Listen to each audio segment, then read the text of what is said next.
It all started on Saturday, October 30th, 2010, from about 9 a.m., intensifying for a full 24 hours. When the rain finally stopped, it was the morning of Sunday, October 31st. By that time, all radio stations were knocked off the air. There was a deafening silence from some parts of the island, cut off completely by the storm. As daylight unfolded, the evidence became clear.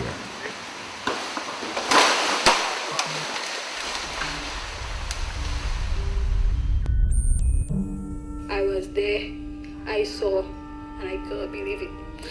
Because all of the whole hill at Mini come down and it sweep into Lacoon. And that is just a bad village. Tout côté qui était ni la rivière les monts descend qu'a fait la falaise. It's a question. But my concern right now is not for the dead. I sympathize, I understand. But my concern is for the living that may become dead. Hurricane Tomas was going to be etched in the history of St. Lucia as the most devastating storm to hit the island in recent times. With our preliminary assessments coming from the various agencies regarding the damage caused and the cost for reconstruction is in the vicinity of US $500 million, which is a sizable amount. Hurricane Tomas was an extreme rainfall event.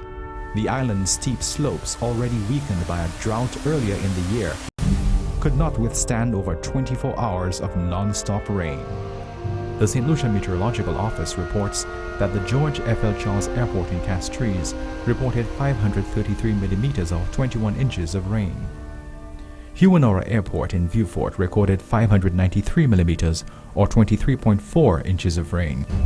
The Dewash Automated Weather Station at the top of Fort Saint-Jacques in Soufrière, the community hardest hit, recorded 668 millimeters of rainfall or 26 inches of rain from 4 a.m. on Saturday to 3 a.m. on Sunday.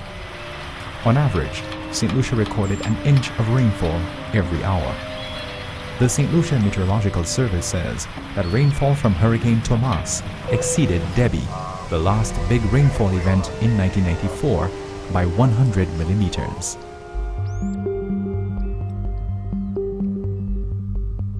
Within hours of the storm, the extent of the damage became obvious.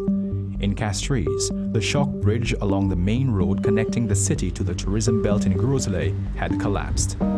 Further up the Groslay Highway, another bridge at Bois d'Orange was damaged by the flood waters. Areas around Castries suffered major rain and flood damage. A massive landslide tore away the road linking Kako to Geno in the Babonneau constituency, sweeping away 5 homes in the area. Fortunately, there was no loss of life. As more sunlight peered through highly overcast skies, it slowly revealed a real and frightening picture. Another landslide on the west coast on the road to Soufrière would take the life of Sabinus Tomas, one of the island's prominent arts and craft exponents. His son, daughter, and wife also perished, not far from St. Lucia's best-known landmarks. Soufrière town, the west coast tourism capital, containing the most visited tourist attractions, was now a picture of devastation. The human tragedy was unimaginable. The interior community of Fort Saint-Jacques was completely devastated. It was cut off by several landslides. Many homes were destroyed, lives were lost, including a mother and her 2 sons, when their home was buried under an avalanche of mud and water. No community was spared. The road structure was unable to withstand the floodwaters and landslides from Hurricane Tomas. The devastation was extensive and reconstruction will surely be expensive. In some instances, we speak of communities having to be either redeveloped or new communities developed. And one example is the community of Fort Saint-Jacques in Soufrière, which has been completely wiped out as a consequence of mudslides and landslides. The water sector was severely hit. Landslides disrupted major water sources. Water authorities soon announced that all intakes were destroyed, badly damaged, or washed away. Miles of supply mains were buried under landslides, and the John Compton Dam at Roseau, the island's main water source, was disabled. Pump stations were either destroyed, mud-filled, or without electricity. The island's water supply was disrupted. There was no community with potable water in the wake of Hurricane Tomas. In fact, up to now, we've not been able to restore water supply because of the serious destruction to the actual water infrastructure. The damage to the island's water infrastructure was extensive, and the cost of repairs would run into several millions of US dollars. The challenge for us is, while there are rivers that we can draw water from, the amount of landslides that we have, the amount of silt that is washed into these rivers, it will take it a while before the water can get clean enough to even be treated in order to be used. The water sector needs some serious injection of capital in terms of not just repairing the damage, but building the resilience and strengthening the capacity of the sector to respond to such calamities. The unavailability of drinking water caused the National Emergency Management Organization, NEMO, to announce a water emergency. The unavailability of clean drinking water exposed the population to waterborne diseases. The entire country was without pipe-borne water. There was no potable water for drinking, cooking, and for cleaning up after the storm, and critically, for general hygiene. The island's leading supermarket chain was without water to clean up its flooded warehouse. Its ability to provide critically needed food supplies was being hampered by its inability to clean away the muck and mud brought down by the flood waters. Hundreds of thousands of dollars worth of goods were damaged in 8 feet of muddy flood waters. Other warehouses suffered similar damage. The island's main health institutions were also affected by flooding. Damaged roofs resulting in water-soaked medical supplies, equipment, and patient facilities. Many homes were lost to the flood waters, and several landslides across St. Lucia. Many houses still teeter perilously on the verge of collapse. A major challenge will be to rebuild the homes lost in Soufrière's Fort-Saint-Jacques community. The entire area was evacuated, leaving over 1,000 people homeless. Preliminary reports indicate that the residents may never return to their homes. Some of the emergency shelters are schools, many damaged by Hurricane Tomas through land slippages, flood damage, and in some cases, wind damage. Computers, copiers, and other equipment were lost. The schools themselves require major cleanup operations. The banana industry has been the lifeblood of St. Lucia's economy for generations, and once again, it has suffered a tremendous blow. Banana fields were the first casualties of the hurricane-force winds of Tomas.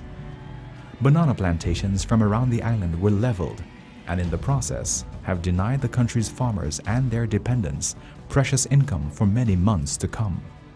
Based on our preliminary figures, estimates, we realize that the entire banana industry is affected. We are not in a position right now to export to our traditional market.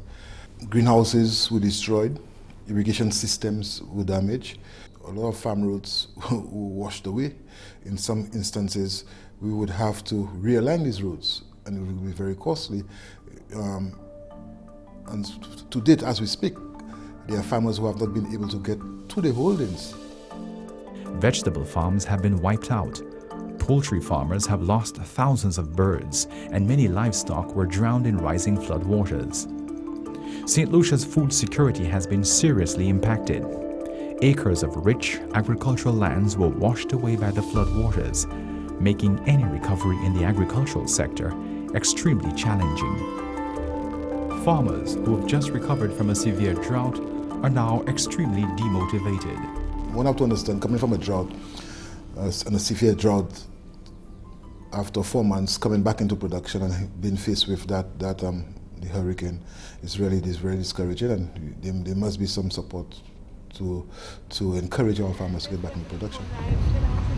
farmers need immediate assistance in jump-starting the seriously impacted agricultural sector. The question of inputs, fertilizers, seeds, pesticides, the question of financial support, to help them pay for the labor to re-establish, because one have to understand and appreciate when you're re-establishing, the demand for labor is critical.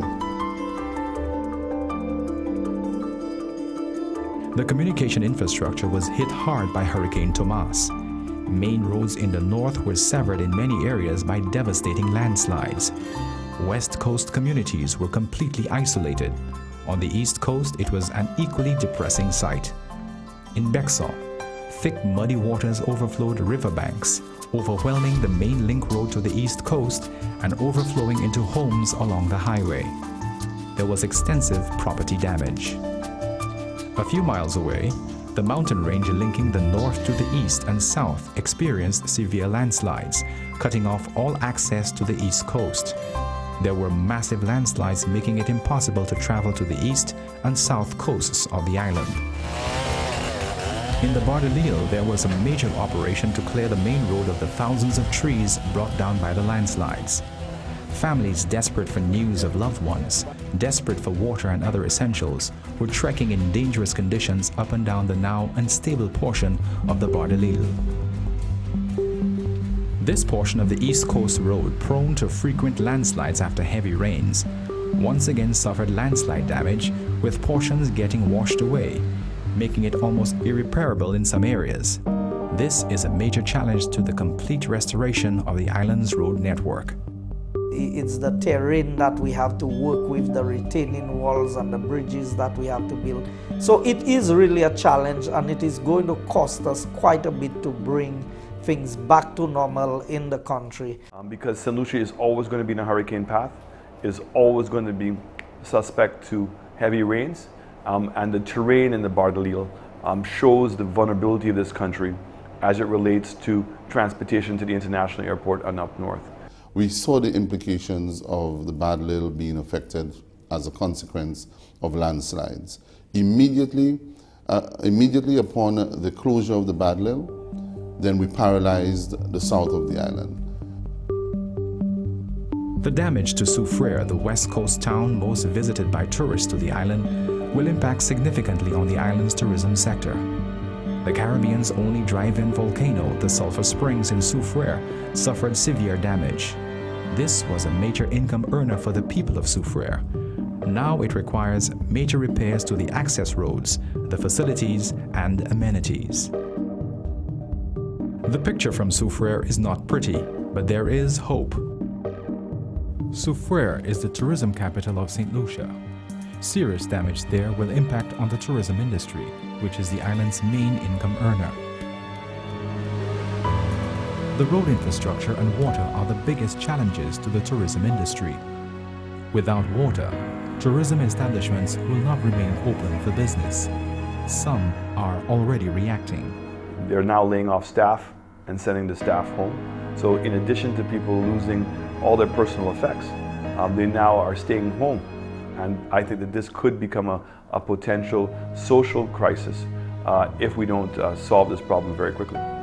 With the banana industry severely impacted, tourism remains the only other source of income for St. Lucia. The banana industry has all but been destroyed. At least we will not be seeing any revenue from the banana industry for the next 10 months.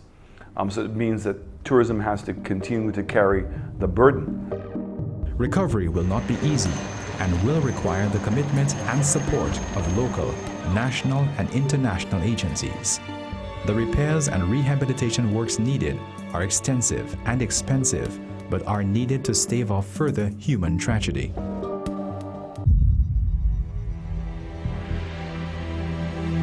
The rehabilitation of the water infrastructure is the major priority, and help to alleviate human suffering through the provision of food and shelter is critical. St. Lucia's economy was already severely impacted by the global economic crisis. And now, with Hurricane Tomas inflicting millions of dollars of damage, St. Lucia will need help to rebuild. A detailed impact assessment is being done, and once completed, a donors conference will be convened during which St. Lucia will outline plans for rebuilding. So again, it provides an opportunity for us to be able to prepare for the worst in the future. And it will help us in designing our infrastructure, making our infrastructure a lot more adequate. The government of St. Lucia will be looking to its development partners, the donor agencies, friendly governments for assistance in financing this major reconstruction and recovery effort. The government now has spent a tremendous amount of money in clearing roads, bringing in barges in, transporting fuel around the island because these roads had collapsed and we had to reach out to those communities at a time when we're in a recession. We cannot allow the country to remain stagnant and everything to come to a grinding halt, and we are hoping that the agencies and the friendly countries and governments would come to our aid in this situation, because it is really a challenge. We have received a fair amount of support in kind from a number of organizations and governments already. People have been sending water, in emergency supplies and so on. So I am very hopeful that we will in fact get a fair amount of support. St. Lucia needs your help in its recovery effort. Bank accounts have been established in St. Lucia and at major centers overseas, through which donations can be made. Your contribution will be used in the relief effort now taking place in areas seriously affected by Hurricane Tomas.